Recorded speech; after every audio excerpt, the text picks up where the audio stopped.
जय हिंद साथियों। यदि आप चाहते हैं कक्षा 10 विज्ञान 2023 के पेपर में आपके 100 नंबर पक्के हो, यानी कि 70 में 70 क्वेश्चन आप करके आए यहाँ 70 नंबर के, तो दोस्तों तैयार हो जाइए। आज शाम को 6 बजे जो वीडियो आने वाला है उसमें आपको 70 नंबर के सभी प्रश्न मैं कराने वाला हूँ। इस बात की गारंटी लेता हूँ 27 फरवरी को विज्ञान पेपर में आप धुआं धुआं करके आएंगे। अभी तक के लिए सबसे पहले देखते हैं 20 बहुविकल्पीय प्रश्न। जय हिंद साथियों, स्वागत है आप सभी लोगों का एक बार फिर से आपके अपने YouTube channel SG coaching classes में। जैसा कि आप सभी लोगों को पता है, इस समय चल रहा है यूपी बोर्ड एग्जामिनेशन 2023 और आने वाली 27 फरवरी को साइंस का आपका एग्जाम होने वाला है, जो कि कक्षा 10 के लिए विद्यार्थियों के लिए मैं वीडियो इसमें बना रहा हूँ, जिसमें 20 महत्वपूर्ण नहीं अति महत्वपूर्ण प्रश्न करा रहा हूँ। और इस बात की मेरी गारंटी है, यदि आपने मेरे 5 से 6 वीडियो अच्छी तरह से देख लिए हैं तो आपके 20 नंबर कहीं नहीं जाने वाले हैं। और मैं आज ही आपको शाम को एक ऐसी वीडियो दे रहा हूं 2023 में आने वाला एकदम रियल पेपर, आपको मैं 70 का 70 नंबर एकदम अच्छे से कराऊंगा। बस आप सभी लोग धैर्य बनाकर प्रीवियस सभी वीडियो को एक बार देख डालिए। आपके बहुविकल्पी जितने भी मैंने 50 से 60 क्वेश्चन कराए हैं, इसी में से आपके 20 नंबर पक्के होने वाले हैं। तो देर किस बात की, आइए देखते हैं आज का पहला क्वेश्चन। पहला क्वेश्चन आप सभी लोगों के स्क्रीन पर लिखा हुआ है। एक लेंस से 0.2 मीटर दूर पर रखी एक वस्तु के आभासी प्रतिबिंब का जो आवर्धन होता है, आवर्धन यानी कि डी, यह 0.5 दिया हुआ है, तो यह लेंस जो होगा कैसा होगा, ठीक है ना। तो यहां पर ऑप्शन दिया है 0.1 मीटर फोकस दूरी का अवतल लेंस होगा, 0.2 मीटर फोकस दूरी का अवतल लेंस होगा, या 0.1 मीटर फोकस दूरी का उत्तल लेंस, या फिर 0.2 मीटर फोकस दूरी का उत्तल लेंस। तो दोस्तों इसका सही जवाब हो जाएगा 0.1 मीटर फोकस दूरी का अवतल लेंस हो जाएगा। कैसा हो जाएगा, ये अवतल लेंस हो जाएगा। अवतल लेंस की फोकस दूरी जो आपकी होती है वो माइनस में होती है, और इससे बनने वाला जो प्रतिबिंब होगा वह आभासी होगा। और प्रश्न में साफ साफ एकदम कह रहा है आभासी प्रतिबिंब का आवर्धन 0.5 है। तो दोस्तों पहला प्रश्न हो गया आपका। आइए चलते हैं प्रश्न संख्या 2 की ओर, ठीक ना। इसे एक बार आप अच्छे से पढ़ लीजिएगा। प्रश्न संख्या 2 देखिए आप सभी लोगों के सामने, अति महत्वपूर्ण प्रश्न। अभी मैं इसका प्रूफ भी आपको दिखा रहा हूं कितनी बार पूछा गया है। तो देखिए दिया हुआ कांच का अपवर्तनांक अधिकतम होता है, यानी कि मैक्सिमम होता है। कांच का जो अपवर्तनांक होता है अधिकतम होता है। अपवर्तनांक आप सभी लोग अच्छे से जानते होंगे। देखिए लाल रंग के लिए, पीले रंग के लिए, बैंगनी रंग के लिए या हरे रंग के लिए जो कांच का अपवर्तनांक होता है दोस्तों वो अधिकतम होता है, इसमें पूछा है। तो अधिकतम जो दोस्तों होता है बैंगनी रंग के लिए होता है। किसके लिए होता है, बैंगनी रंग के लिए होता है। आप कोई भी विद्या, राजीव प्रकाशन, क्वेश्चन बैंक, एनी बुक उठा लीजिए जिसमें आपके पेपर दिए होते हैं, कितनी बार पूछा गया प्रश्न, मैं गारंटी देता हूं आपको बहुत बार प्रश्न मिलेगा। कांच का अपवर्तनांक अधिकतम होता है बैंगनी रंग के लिए। यदि न्यूनतम दोस्तों पूछे तो याद रखिएगा लाल रंग के लिए न्यूनतम होता है, ठीक ना। मैं यहां पर साफ साफ लिखे दे रहा हूं न्यूनतम। न्यूनतम किसके लिए होगा दोस्तों, तो लाल रंग के लिए न्यूनतम। यहां से आपके प्रश्न तैयार हो चुके हैं 2। कांच का अपवर्तनांक अधिकतम होता है बैंगनी रंग के लिए और लाल रंग के लिए न्यूनतम। प्रश्न संख्या 3 की ओर हम सभी लोग चलते हैं।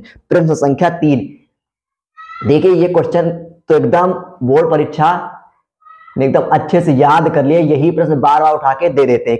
1 किलोवाट में कितने जूल होते हैं दोस्तों, एकदम रट्टा मान लीजिए 3.6 इंटू 10 की पावर 6 जूल होते हैं। जब आप इसको हल करेंगे ना दोस्तों तो आपको अच्छे से आंसर आपका इसको मिल जाएगा। 1 किलो वाट में कितने जूल होते हैं, तो 3.6 इंटू 10 की पावर 6 जूल होते हैं। देखिए मैं आपको बता दूं, 1 लिखिए, यहां पर आपको हल करना है, बता दूं 1 लिखिए और किलो में लिख लीजिए आपको 10 की पावर 3, ठीक ना।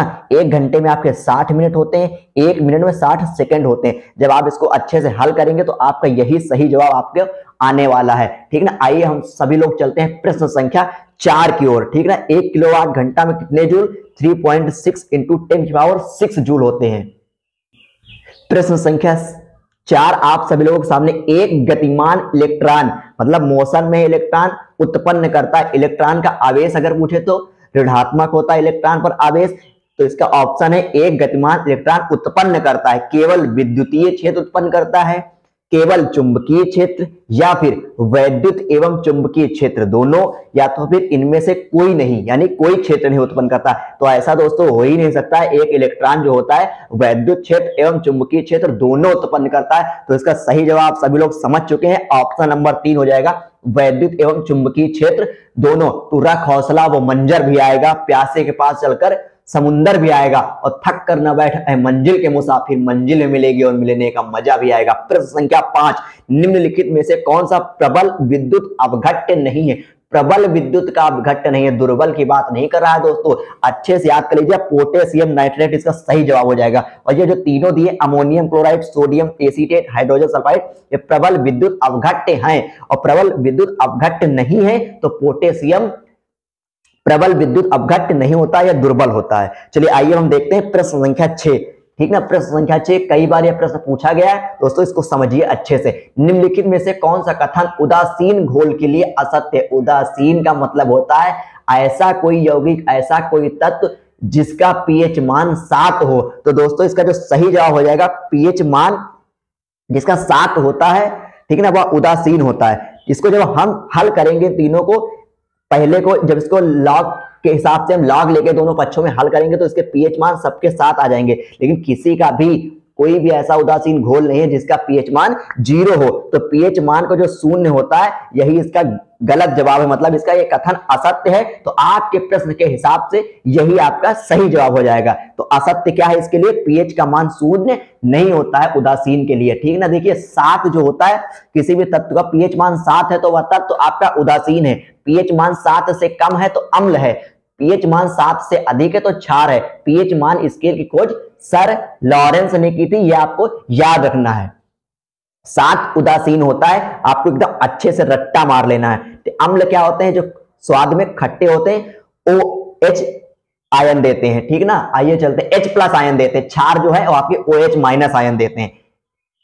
अगला प्रश्न आप सभी लोगों के सामने, निम्नलिखित में से किस यौगिक में कीटोनिक C=0 समूह उपस्थित है? सही जवाब आप सभी लोगों के सामने। और प्रश्न संख्या 7 का आखिरी जो ऑप्शन दिया हुआ है यही आपका ये सही जवाब हो जाएगा। ठीक ना दोस्तों, ये सही जवाब आपका यहां पर मैं अलग लिखे दे रहा हूं, CH3 सिंगल बॉन्ड, और ये C के साथ डबल बॉन्ड के साथ जुड़ा हुआ है यहां पर O का समूह, और यहां पर दोस्तों आपका हो जाएगा CH3। तो दोस्तों ये आपको दिख नहीं रहा था इसलिए मैंने इसको यहां पर लिख दिया है। तो इसका सही जवाब ऑप्शन नंबर 4 हो जाएगा। ठीक ना, तो ये कौन सा समूह? कीटोनिक का समूह है। तो ये आपको प्रश्न संख्या 7 एकदम अच्छे से याद रखना है। इससे पहले जो मैंने कराया उसको भी याद रखना। 7 मैंने प्रश्न करा दी। आइए हम चलते हैं प्रश्न संख्या 8 की तरफ।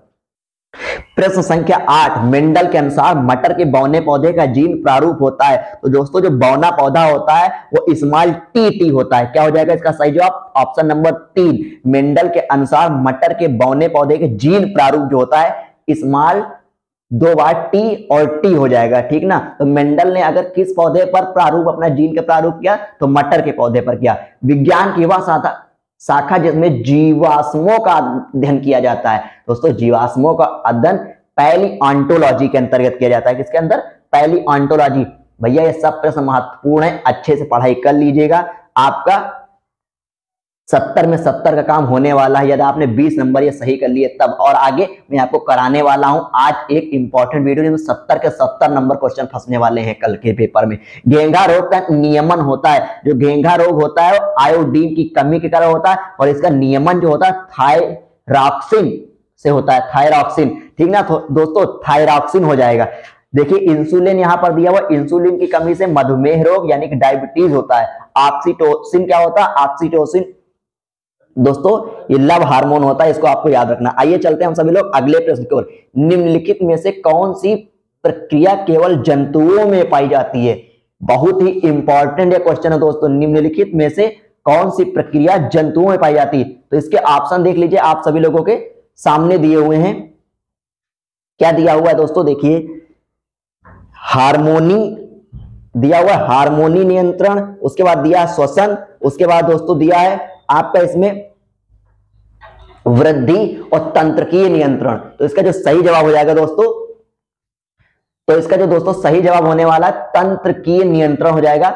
मैं इस पे आपको टिक लगा दे रहा हूं, 1 मिनट। ऑप्शन नंबर 4 याद कर लीजिएगा, तंत्रिकीय नियंत्रण हो जाएगा। क्या हो जाएगा दोस्तों? तंत्रिकीय नियंत्रण। तंत्रिकीय नियंत्रण यह केवल जंतुओं में होता है। निम्नलिखित में से कौन सी प्रक्रिया केवल जंतुओं में पाई जाती है? तंत्रिकीय नियंत्रण पाई जाती है। आइए हम चलते हैं प्रश्न संख्या 12 की ओर जल्दी। निम्नलिखित में से देखिए विद्युत धारा उत्पन्न करने की युक्ति होती है वो जनित्र होता है। क्या होता है? जनित्र से विद्युत धारा को उत्पन्न करते हैं। विद्युत धारा का मापन अगर पूछे तो अमीटर, विद्युत धारा का मात्रक पूछे तो एम्पियर। तीन के तीनों प्रश्न कंफ्यूज करने वाले हैं, याद रखिएगा दोस्तों। विद्युत धारा की उत्पन्न करने की युक्ति जनित्र, मापन करने की युक्ति अमीटर, मापन करते किसमें है?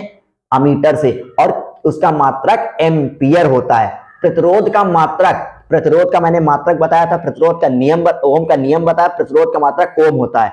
अब एक बात यहां से याद रखनी है, प्रतिरोध का मात्रक ओम होता है और प्रतिरोध का एसआई मात्रक दोस्तों क्या होगा? एसआई मात्रक अगर पूछे तो ओम मीटर होता है। एसआई मात्रक यहां पर छापे दे रहा हूं, इनमें से कोई ना कोई अगर पूछा जाए तो आप कर लीजिएगा।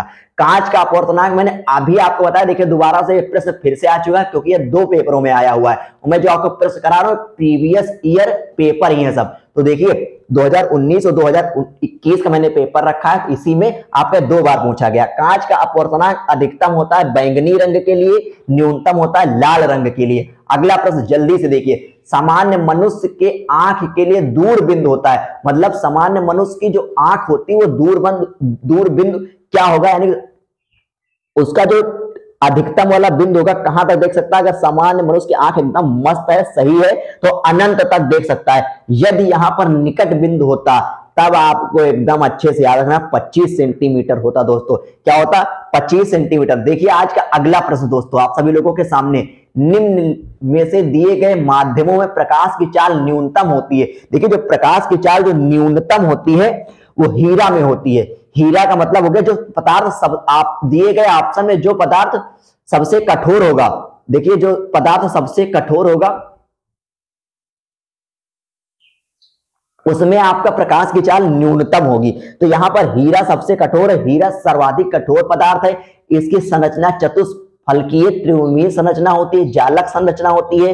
तो दोस्तों हीरे के बारे में कुछ बातें आपको याद रखना है। और हीरा में प्रकाश की चाल न्यूनतम होती है। क्या होती है? न्यूनतम। यदि आपसे पूछे अधिकतम, तो अधिकतम दोस्तों प्रकाश की चाल निर्वात में होती है। प्रकाश की चाल निर्वात में अधिक और कठोर में जो सबसे कठोर होगा उसमें न्यूनतम होगी। आइए प्रश्न संख्या 17 की ओर चलते हैं।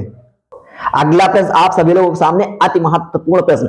एक उत्तल दर्पण की फोकस दूरी 10 सेंटीमीटर है, दर्पण की वक्रता त्रिज्या निकालिए। फार्मूला एकदम अच्छे से याद कर लीजिए, रट्टा मान लीजिए वक्रता त्रिज्या का F equal to R/2, F equal to R/2। देखिए यहाँ पर F दिया हुआ है आपकी 10 सेंटीमीटर और 10 का ये 2 से गुणा करा देंगे, तिर्यक गुणा 10 दूनी 20 सेंटीमीटर पर टिक लगा लीजिए। वक्रता त्रिज्या जो हो जाएगी दर्पण की वो 20 सेंटीमीटर हो जाएगी। अगला प्रश्न आप सभी लोगों के सामने, आनुवांशिकता प्रयोग के लिए मेंडल ने निम्नलिखित में से कौन से पौधे का उपयोग किया? अरे भैया अभी मैंने बताया मटर के पौधे का, बौना पौधा स्मॉल टीटी।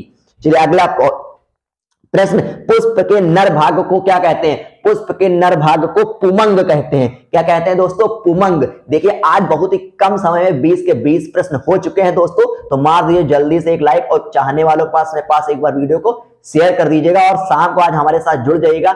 70 के 70 प्रश्न आज हम कराने वाले हैं, आपको 70 नंबर के प्रश्न कराने वाले हैं, 70 क्वेश्चन नहीं कराने वाले हैं। देखिए पराग कोश में क्या होता है? तो पराग कोश में पराग कण पाए जाते हैं, पराग कोश में पराग कण पाए जाते हैं। तो दोस्तों आज जो मैंने 20 प्रश्न कराए हैं प्रीवियस ईयर एग्जाम बोर्ड परीक्षा में पूछे गए, तो आपकी परीक्षा 2023 की दृष्टि से काफी महत्वपूर्ण है। यदि आप चाहते हैं आपके भी अधिक से अधिक अंक आए तो हमारे साथ जुड़े रहिए और सारे के सारे क्वेश्चनों को अच्छे से रट्टा मार लीजिए, समझ लीजिए, जिससे कि आपका भला हो जाए आपकी बार बोर्ड परीक्षा में। तो मिलते हैं आप सभी लोगों से नेक्स्ट सीरीज के साथ। तब तक के लिए जय हिंद।